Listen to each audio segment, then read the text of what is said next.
Bonjour à tous, nous sommes ici à Montignac, en Dordogne, et nous vous proposons aujourd'hui une visite exceptionnelle du Centre d'art pariétal international à Montignac-Lascaux, qui ouvre ses portes en ce 15 décembre 2016 pour le public.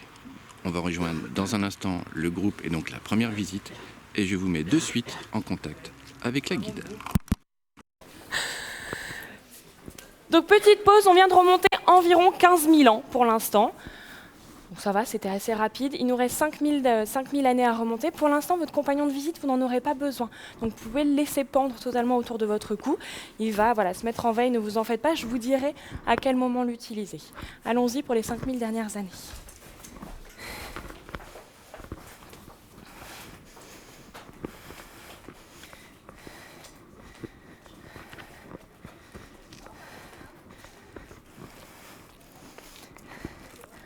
Alors, on va s'installer par ici.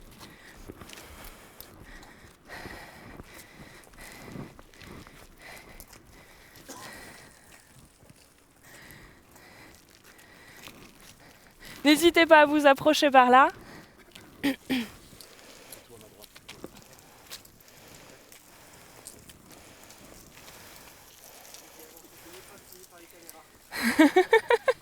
C'est assez impressionnant, mais... Et oui, vous ne le saviez pas, mais il y a 20 000 ans, vous étiez des stars.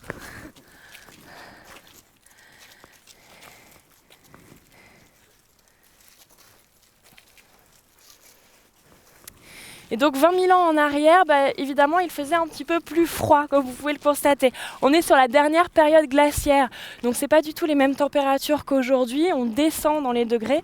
C'est pas non plus l'âge de glace, mais voilà, il fait quand même très froid, ce qui fait que le paysage autour de nous est totalement différent.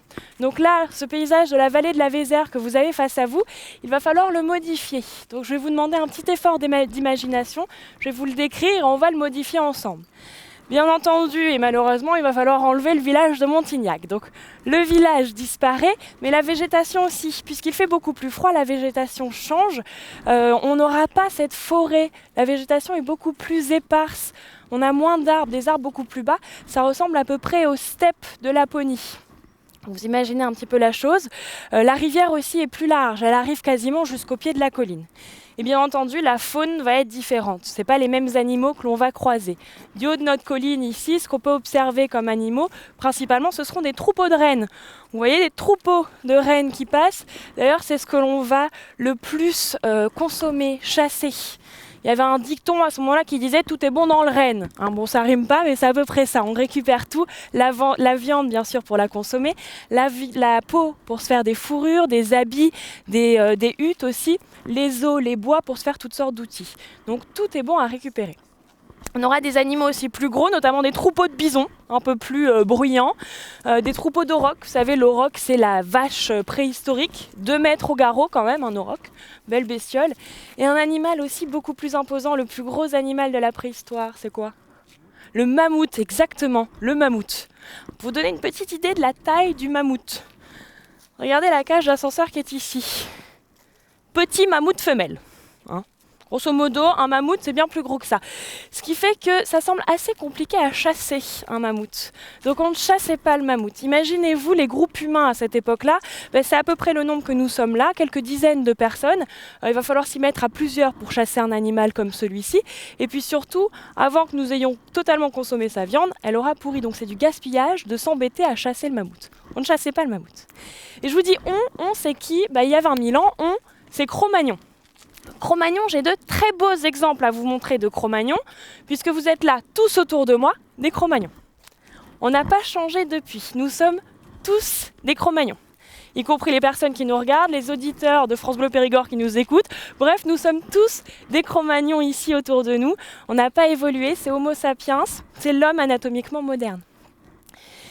Donc comme nous, il parle, il a un langage articulé. Alors pas tout à fait le même accent que nous, mais il a son langage articulé. C'est quelqu'un qu'on pourrait qualifier de à la mode de son temps, mais il se fait ses habits. C'est-à-dire qu'on a l'aiguille à chat, donc on va pouvoir se coudre des vêtements, des pantalons, des bottes de fourrure.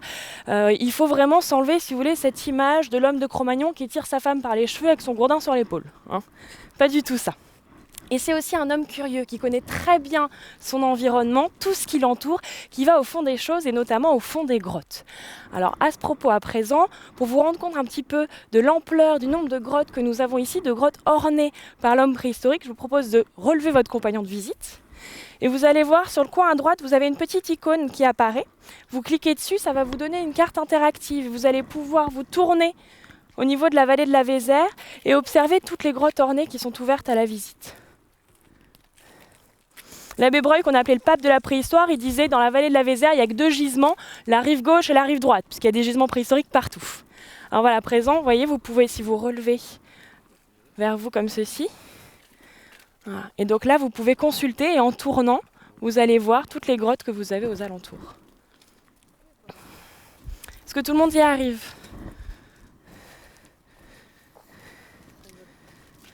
Alors, ça vous a... Attendez, vous a mis à l'envers. Ouais, voilà, c'est ça. Voilà, ça y est, là vous êtes situé. Et oui, je crois qu'il a du mal à vous situer.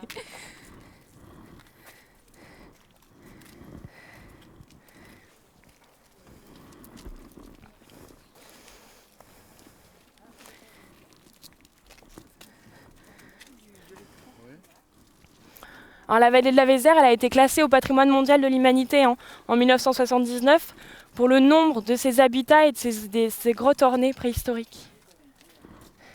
Et bien sûr, la grotte la plus célèbre, elle est derrière vous, elle n'est pas dans votre écran, elle est à ce niveau-là, au niveau de la colline, la grotte de Lascaux. Donc ce que je vous propose à présent, c'est de nous avancer vers cette grotte. Allons-y.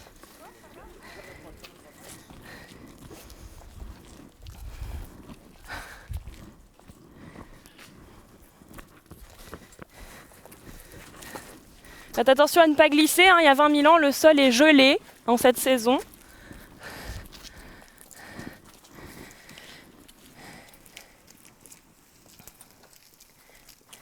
Et bien entendu, la colline est différente également, comme je vous disais, beaucoup moins de végétation, donc il n'y a pas la forêt que vous avez là, il y a quelques arbres, ce qui fait que l'entrée de la grotte était visible, facilement accessible.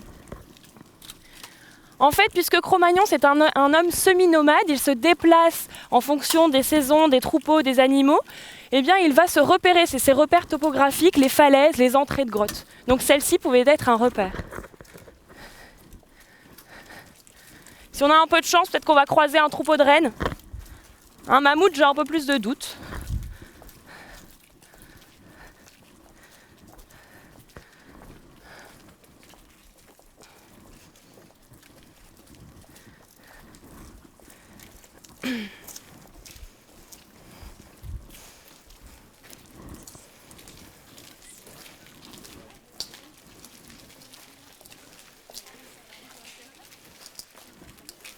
Est-ce que quelqu'un a entendu un mammouth passer?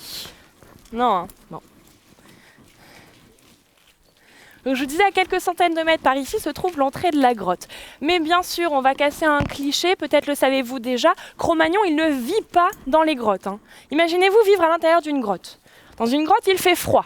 Donc on va se chauffer. Pour vous chauffer, vous faites un feu. Vous faites un feu, vous enfumez la grotte, vous sortez de la grotte. Donc on vivait à l'entrée des grottes, dans des abris sous roches, creusés dans la falaise, voire dans des petites huttes que l'on déplaçait. Et en plus, l'avantage de vivre en hauteur sur les falaises, c'est que ça nous permet d'observer, de surveiller les troupeaux. Donc ce que nous allons faire à présent, c'est que nous allons rentrer dans cet abri moderne, celui-ci, qui va nous permettre de nous replonger encore une fois 20 000 ans en arrière et d'observer la faune telle que le faisait Cro-Magnon.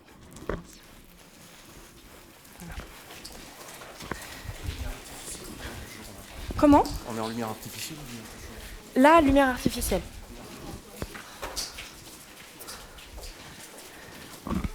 Hop, je laisse chacun tenir la porte pour les suivants.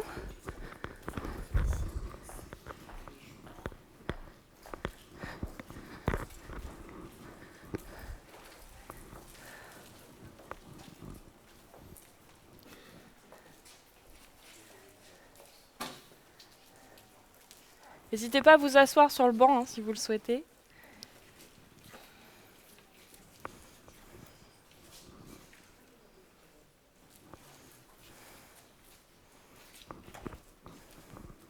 Vous voyez, nous allons observer le paysage.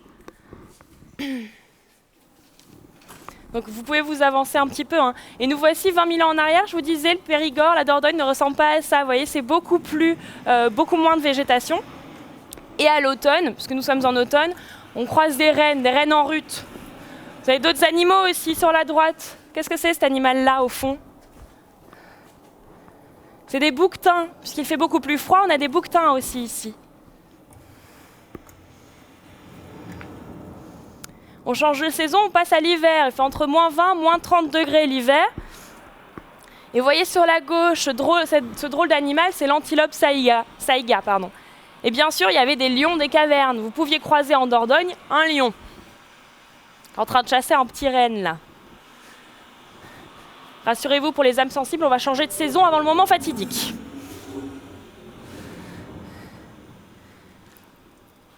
Au printemps, avec le dégel, bien sûr, les rivières sont plus importantes. Et il y a évidemment des petits animaux dont je ne vous ai pas parlé, mais notamment toutes sortes d'oiseaux, comme là des chouettes.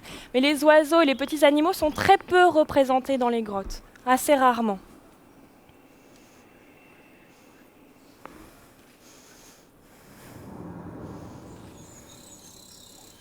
Et l'été, environ 15 degrés l'été, vous voyez. Alors bien sûr, un animal dont je ne vous avais pas parlé, c'est le cheval. Il y en avait énormément, des troupeaux de chevaux que l'on va chasser, consommer.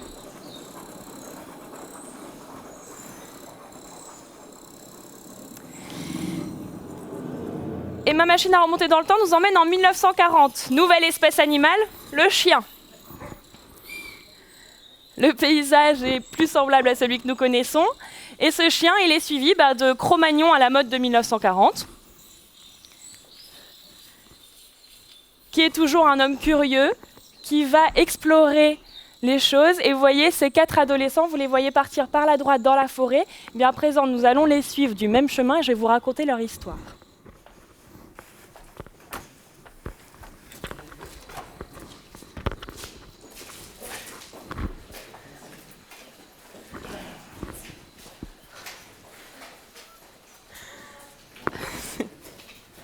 Je vous en prie, je vous laisse tenir la porte.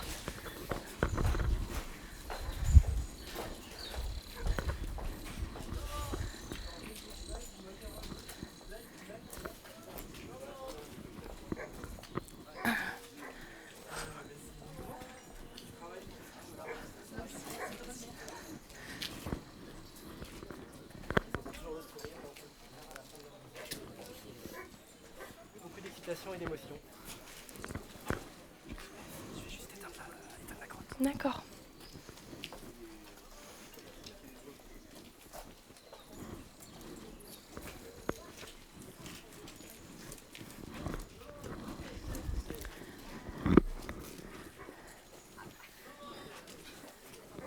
Alors, vous pouvez vous avancer jusqu'à moi.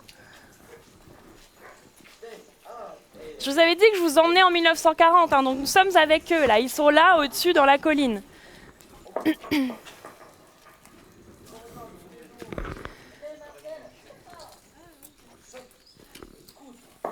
Alors, ils parlent occitan, donc c'est pour ça que vous les entendez.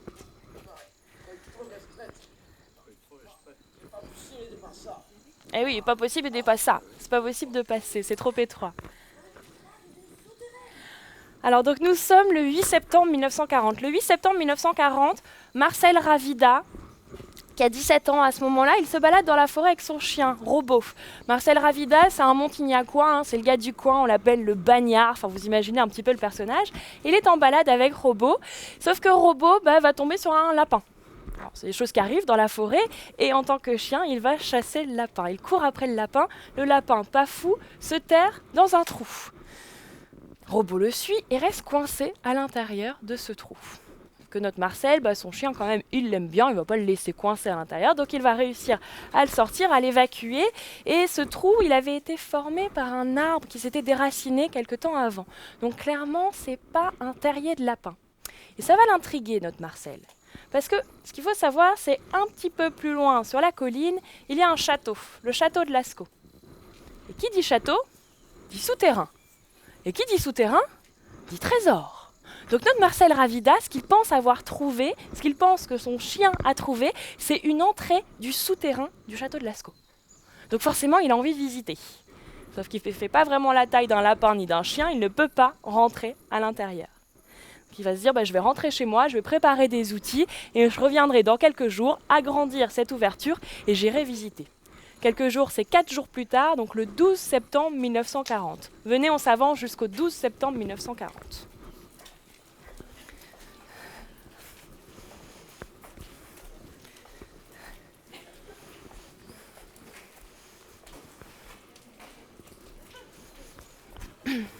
Et là, vous voyez que comme lui, nous descendons au fur et à mesure dans la colline. Hein.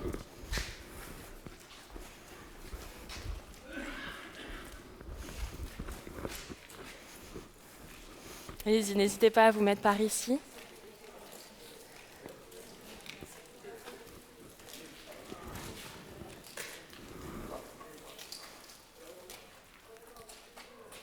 Donc 12 septembre 1940, notre Marcel est de retour. Il a préparé un canif de fortune dans son garage et il arrive avec son canif et sa lampe à pétrole.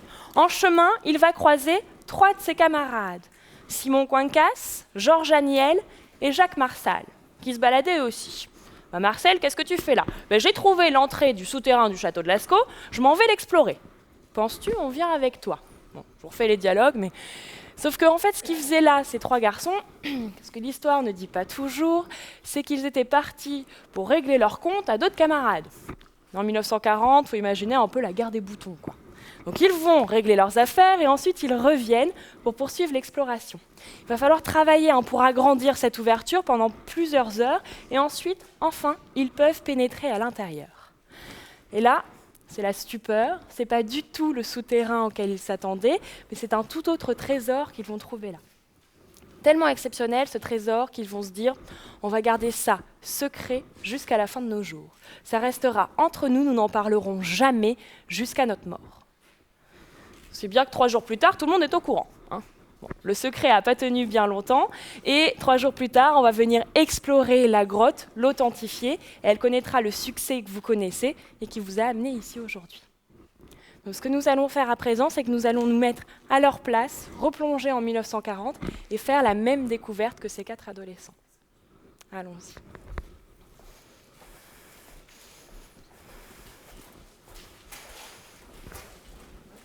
Excusez-moi.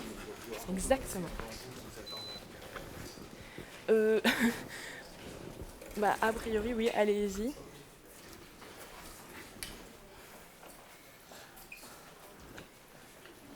Ça reste ouvert ? Mais d'accord. Ok. Alors, je vais vous laisser vous arrêter là. Les journalistes, eux, continuent, mais nous nous arrêtons là.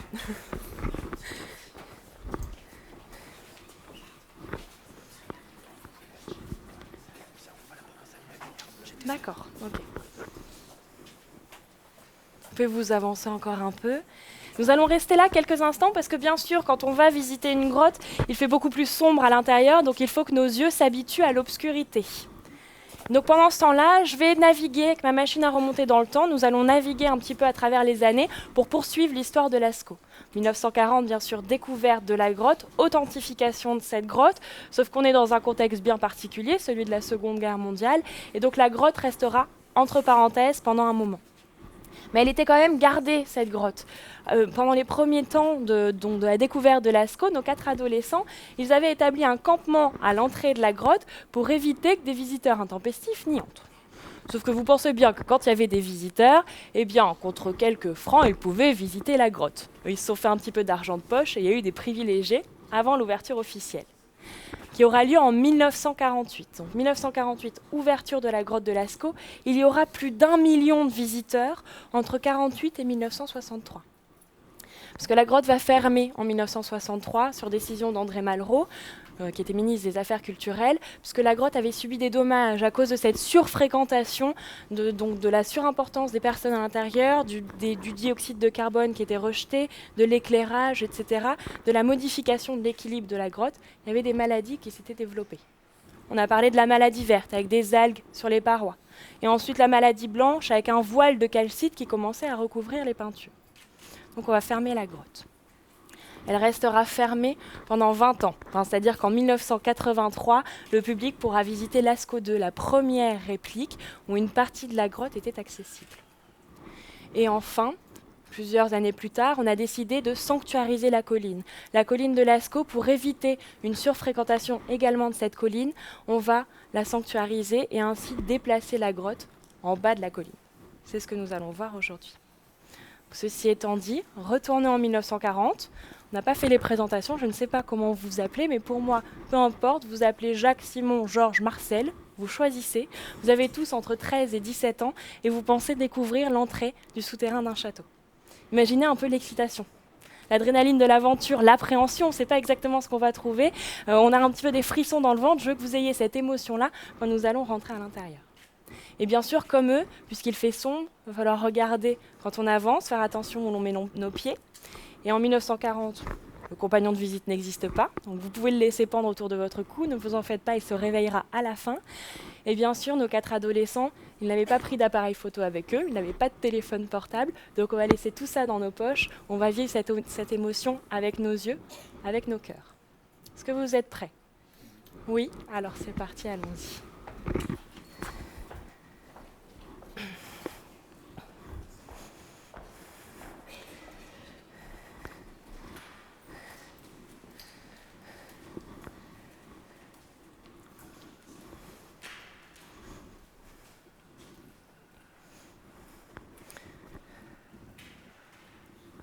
Avancez, vous pouvez vous avancer.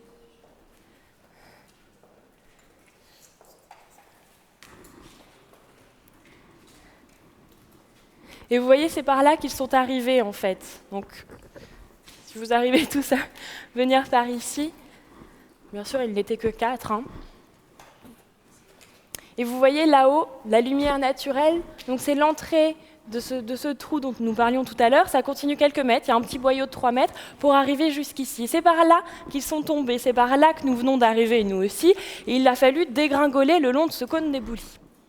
Moi, si je me mets à leur place, la première chose que je me dis quand je suis là en bas, c'est j'espère qu'il y a un autre moyen de sortir de là, parce que s'il faut remonter, ça va pas être de la tarte.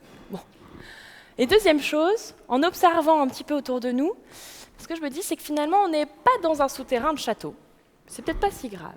On est clairement là, dans une grotte, dans une cavité naturelle qui a été formée il y a des millions d'années par l'eau qui s'est infiltrée dans les fissures du calcaire et qui a éclaté ce calcaire pour former la grotte. Ça vaut quand même le coup de continuer notre exploration.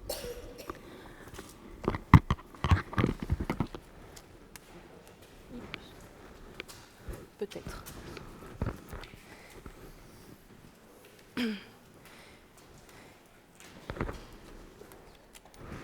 Oui, non. C'est la première visite, on va éviter de la faire dans le noir quand même. C'est bon.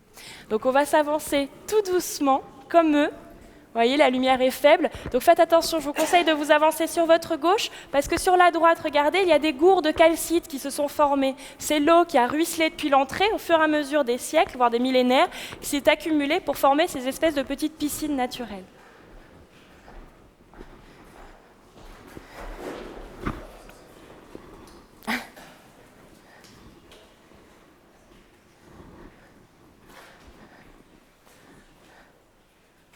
Alors, on peut vous avancer jusqu'ici.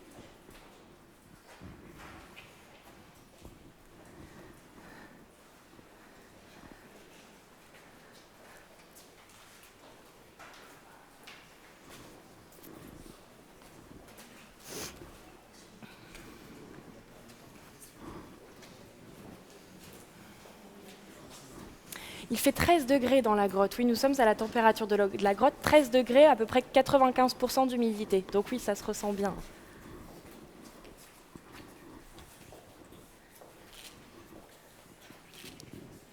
Donc n'hésitez pas à vous avancer, surtout à venir vers le milieu, c'est de là qu'on voit le mieux.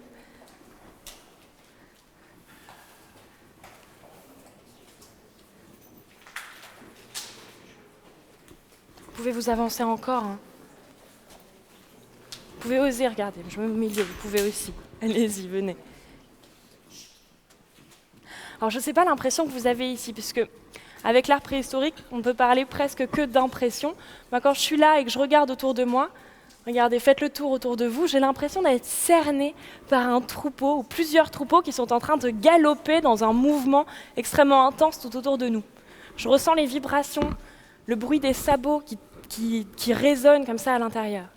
Et d'ailleurs, on va voir qu'il y a différents animaux, énormément d'animaux, notamment les plus grands. Regardez, on a des très grands aurochs. Je vous avais parlé de ces vaches et ces taureaux préhistoriques. On en a un là, un deuxième ici, un troisième et un quatrième qui repart dans l'autre sens. Ces taureaux sont gigantesques. Revenez sur le premier. On dirait qu'il est en train de nous surveiller du coin de l'œil, là, vous voyez ? Regardez de sa corne, de la pointe de sa corne. On continue le tracé. On longe son dos, nous arrivons jusqu'à la pointe de sa queue ici. Cela mesure 5,60 m. 5,60 m, c'est gigantesque. On n'a jamais vu plus grande représentation dans l'art pariétal. C'est-à-dire que c'est la plus grande peinture connue dans l'art des grottes, sur Terre, qui est là devant vous et qui vous surveille. Alors bien sûr, il y a d'autres animaux. Regardez de l'autre côté, on a des chevaux de plusieurs couleurs ici. Des frises de chevaux qui courent, un autre là, qui sont accompagnés de cerfs. Je ne sais pas si vous avez déjà vu dans la nature des troupeaux de cerfs courir à côté de troupeaux de chevaux qui eux-mêmes côtoient des troupeaux de taureaux. Ce n'est pas vraiment fréquent. Ce qui signifie que ce qu'on a là, ce n'est pas une représentation de la réalité, ce n'est pas une photographie, si vous voulez, mise à l'intérieur de ce que l'on a observé. C'est vraiment une recomposition. C'est une vision personnelle d'une certaine réalité, voire même parfois de quelque chose d'imaginé, de créé. Revenez au tout début, retournez-vous et regardez le premier animal visible dans la grotte, celui-ci. Avec ses deux cornes droites, son museau carré, son gros corps tacheté, et ses jambes ici, on peut vraiment parler de jambes, plus que de pattes, extrêmement musclées. Je ne sais pas si vous avez déjà vu une telle bestiole dans la nature. Moi non. On l'a appelée la licorne. Parce que nous, aujourd'hui, c'est vrai, nous avons nos animaux fantastiques, nous avons nos licornes, nos centaures, nos dragons. Eh bien déjà, il y a 20 000 ans, puisque Cro-Magnon, c'est nous, on avait déjà nos animaux fantastiques, des représentations comme ça. Et il y a même des animaux aussi, d'après moi, il faut être initié pour pouvoir les voir. Ce n'est pas donné à tout le monde. Il y a des animaux cachés dans la paroi, des animaux même ici, dangereux. Regardez par ici, suivez mon pointeur, ça va se passer dans le ventre de cet auroch. Regardez ceci qui dépasse en dessous, là. Vous voyez cette boule avec ces 3 griffes, là. C'est donc une patte griffue. Remontons le long de cette patte. On arrive là, ça dépasse. Nous avons un dos, une bosse, une petite oreille ronde, une deuxième oreille ronde et un museau. Repartons dans l'autre sens. Un museau, 2 petites oreilles rondes, une bosse de graisse dans l'encolure, un dos qui s'arrondit vers la fin et une patte griffue. C'est un ours que vous avez là, qui est caché dans la paroi. Revenons à nos 4 grands aurochs. Pour moi, ces 4 grands taureaux qui vous surveillent, ce sont comme des gardiens de ce sanctuaire. Ils sont là pour nous autoriser le passage. Sauf que le passage, cette autorisation, nos 4 adolescents, ils ne l'ont absolument pas demandé. Parce que là, ils n'ont rien vu de ce que vous venez de voir. Ils avaient une lampe à pétrole, ils se sont avancés dans le noir en regardant leurs pieds, et c'est uniquement en arrivant par ici que la lumière s'est répartie sur les parois, et le premier animal qu'ils ont vu, c'est la vache qui est de ce côté. Donc avançons-nous, et nous allons découvrir au fur et à mesure, comme eux, les peintures de ce côté-ci.